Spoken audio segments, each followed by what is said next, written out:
Okay, let's unpack this. We're talking about one of those feelings that, it gives you that tingling in the spine, that catch in your voice when you're thinking about something truly vast. Yeah, that sense of awe. Exactly. We are diving into the cosmos and really the story of how our species first started to step off the shores of the cosmic ocean. And that's the central idea right there, isn't it? This huge contrast between the just the unimaginable size of everything out there. Zillions of galaxies. Right, billions. And then the preciousness, the, almost accidental rarity of our own tiny, fragile home. Well, the source material gets into the philosophy of it right away. You have T.H. Huxley, all the way back in 1887, saying we stand on this tiny islet in an endless ocean of the unknown. And our whole purpose, our job, is to just reclaim a little more land each generation. But that tension is ancient. Oh, absolutely. I mean, think about the Maya in their sacred book, the Popol Vuh. The creators are actually worried. Worried? About what? They were worried that the first humans they made were too good, that they succeeded in knowing all that there is in the world. Wow. So they had to, nerf them? Basically, yeah. They had to limit their sight so they could only see what was close by. It shows that this drive to know everything has always been part of us. So if we're going to set sail on that ocean, the source says we need two things. Imagination and skepticism. Right. Imagination to, dream of worlds that don't exist. But then skepticism to actually check your work, to tell the difference between what's real and what's just fancy. Without that, you're just making stuff up. And that skepticism gets challenged immediately by the sheer scale of it all. It does. I mean, as soon as you step off the shore of Earth, our units are miles and kilometers. They're completely useless. They just break down. They do. So you have to switch to a new ruler. You have to use the speed of light itself. And that is such a huge mental shift. Light travels, 186,000 miles a second? 300,000 kilometers, enough to go around the Earth 7 times. Yeah. In 1 second. Yeah. So when we look at our own sun, which feels so far away, it's only 8 light minutes. Exactly. And that's where we get our main unit of measurement, the light year. The distance light travels in a whole year. Almost 10 trillion kilometers. And it's so important to remember, as the text points out, that it's a measure of distance, not time. Right. And once you start using that ruler, you're faced with this really profound, kind of unsettling truth. Which is? The cosmos is almost entirely empty. That's so hard to get your hair around because we live on this, crowded planet. We think of stuffed planets, stars as being the normal. But it's not. The source says the only truly typical place in the universe is the vast, cold, universal vacuum between the galaxies. So planets, stars, yeah, they're the exceptions. They're achingly rare is the phrase used. The statistic is just, it's wild. If you were just dropped somewhere at random in the cosmos, the chance that you'd be on or even near a planet is less than 1 in 10 to the power of 33. 1 in a billion, trillion. Yeah, I mean, the number's so big it's basically 0. So that one number, it changes everything. It means worlds aren't common. They're precious. They are, and yet, and this is the paradox, if you zoom out far enough, the whole thing starts to look like sea froth on the waves of space. These little wisps of light, which are entire galaxies. Right. The great voyage in the book starts 8 billion light years away, halfway to the edge of everything we know. But wait, how can it be mostly empty but also full of galaxies? Well, it's the numbers again. There are maybe 100 billion galaxies, and each of those has, on average, 100 billion stars. So you multiply those. And you get 10 to the 22. That's 10 billion trillion possible planets. So connecting that to the bigger picture, the odds that our sun is the only one with an inhabited planet. It starts to seem vanishingly small, right? The universe is probably, as the book says, brimming over with life. We just don't know for sure yet. Okay, so let's start that voyage home. We start in our local neighborhood, the local group. A pretty modest little cluster, really. About 20 galaxies spread across a few million light years. And we can see our big neighbor, M31, the Andromeda galaxy. 2 million light years away, a huge spiral, just like ours, with its own little satellite galaxies, all held together by the exact same laws of physics. Which is amazing. Gravity works the same way over there. Of course. And then we get closer and we enter our own home, the Milky Way, 100,000 light years across. We're way out on the edge in a pretty obscure spiral arm. A very obscure arm. And inside this one galaxy, you have 400 billion stars. And this is where you find the cosmic zoo. Yeah, because we only know our star, the sun. You know, pretty standard middle-aged yellow star. But the variety out there is It's just incredible. I mean, you have stars that are so big and flimsy, they're like soap bubbles that could hold 10,000 suns. And in the other end? You have dead stars, white dwarfs, the size of a town, but 100 trillion times denser than lead. Wow. And they come in all these different arrangements, too. Some are alone like ours, some are in pairs. Or in these huge, glittering, globular clusters with a million suns packed together. Blue ones are hot and young, red ones are old and dying. It makes you appreciate how quiet our little system is. And how isolated. That's a key point.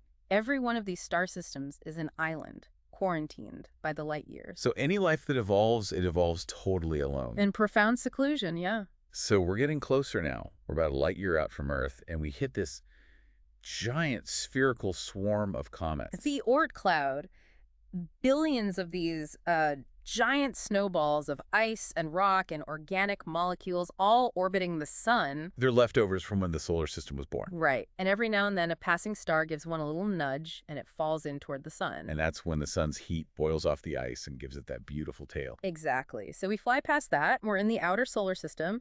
You've got Pluto with its methane ice, then the gas giants. Neptune, Uranus, Saturn, Jupiter. All with their own families of icy moons. And then you get to the inner system, the warm, rocky planets. We pass Mars with its giant volcanoes and dust storms. And the hint that maybe, just maybe, there could be simple life there. It's a tantalizing thought. And holding it all together is the sun, this giant nuclear furnace. And after all that, yeah, after billions of light years, we finally see it, this tiny blue and white world, just kind of lost in that cosmic ocean we just crossed. And what's so fascinating, what really hits you, is that for all its smallness, for this moment, it is totally unique. How so? Because after seeing all that emptiness and all those different stars, this is the only world where we know for sure that the stuff of the cosmos has become alive. Not even aware? A world just rippling with life. This is the shore. This is where it all started. And the only reason we could even think about all this is because that intellectual journey began right here on the shores of the Mediterranean. 2,000 years ago. In Alexandria, Egypt. The greatest city of its age. And at the heart of it, this one brilliant mind, Eratosthenes. He was an astronomer, a historian, a mathematician. He ran the great library. They called him Beta, right? Like he was second best at everything. Yeah, but he was a true alpha.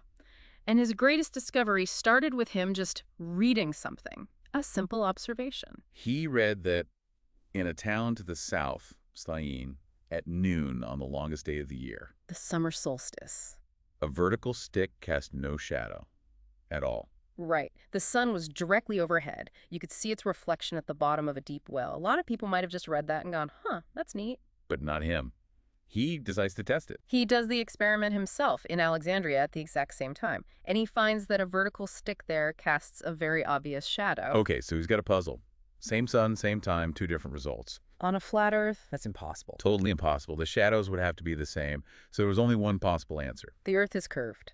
The Earth is curved. Mm. And he realized that the difference in the shadow lengths tells you how much it's curved between those two cities. He figures the sun is so far away, its rays are basically parallel when they hit us. Right. So using some simple geometry, he measured the angle of the shadow in Alexandria.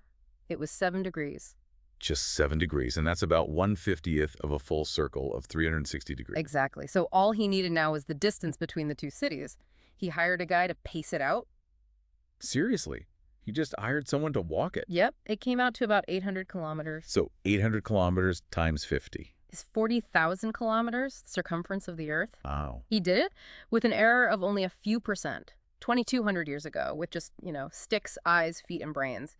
He was the first person to measure the size of a planet. And knowing that size, it must have just electrified people. It made the world seem knowable. Big, but not infinite. It absolutely did. It encouraged sailors to think about circumnavigating it. They finally had a target. And that knowledge was so good that it was still the number to beat 2,000 years later for Columbus. Right. And the source points out something fascinating here. Columbus knew Eratosthenes' number. But he didn't use it. He couldn't. His ships couldn't carry enough food and water to cross an ocean that big to get to Asia. So he had to cheat. He used a much smaller number for the Earth's size to get his funding. And if the Americas hadn't been in the way? His whole expedition would have been a complete disaster. And all of this thinking, all this discovery, it was centered in one place. The Great Library of Alexandria, the first real research institute in the world. This is where the word cosmos, the idea of an ordered universe, the opposite of chaos, really took hold. You had all these brilliant people there. Euclid doing geometry. Herophilus, who figured out the brain is where we think, not the heart. Heron, who was inventing steam engines and robots 2,000 years ago. But the library also shows us how even the smartest people can get things profoundly wrong. Oh, yeah. You have Ptolemy, also from Alexandria, who came up with the Earth-centered model of the universe. And that idea stuck for 1,500 years. A millennium and a half. It's a reminder that being smart is no guarantee against being dead wrong. And then came the real tragedy. The destruction of the library. 500,000 scrolls, all handwritten, just gone. Deliberately destroyed over time. And the source highlights one loss in particular, the work of Aristarchus of Samos. Yeah. This is the heartbreaking part. Centuries before Ptolemy, he correctly figured out that the Earth orbits the sun. He had it right. He had it right. And he also realized the stars must be incredibly far away. But his work was lost, vanished, and humanity had to wait almost 2,000 years for Copernicus to figure it all out again. And that whole dark chapter ends with Hypatia, the great female mathematician and astronomer. The last light of the library, really, her death was all tied up in its final destruction. The brain of the world was lobotomized. So that brings us all the way back. We live on this little speck of dust, orbiting a pretty average star in a quiet corner of a universe that's maybe 15 billion years old. But Anne, and this is the incredible part, we are the descendants of that Big Bang. We are the universe, made of star stuff, trying to understand itself. The search for knowledge isn't just a hobby, it's a survival strategy. And it's a privilege. We get to build on everything they learned and lost and learned again. It's just amazing that we're flying into space today because a guy in ancient Egypt figured out the size of our planet with a stick and its shadow. Which leaves you with a really important question to think about. Imagine if the work of Aristarchus, the correct model of the solar system, hadn't been lost. If we hadn't taken that 2,000-year detour. Right.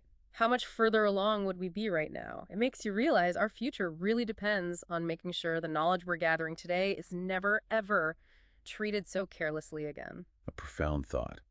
Thank you for taking this dive with us as we explored the shores of the cosmic ocean.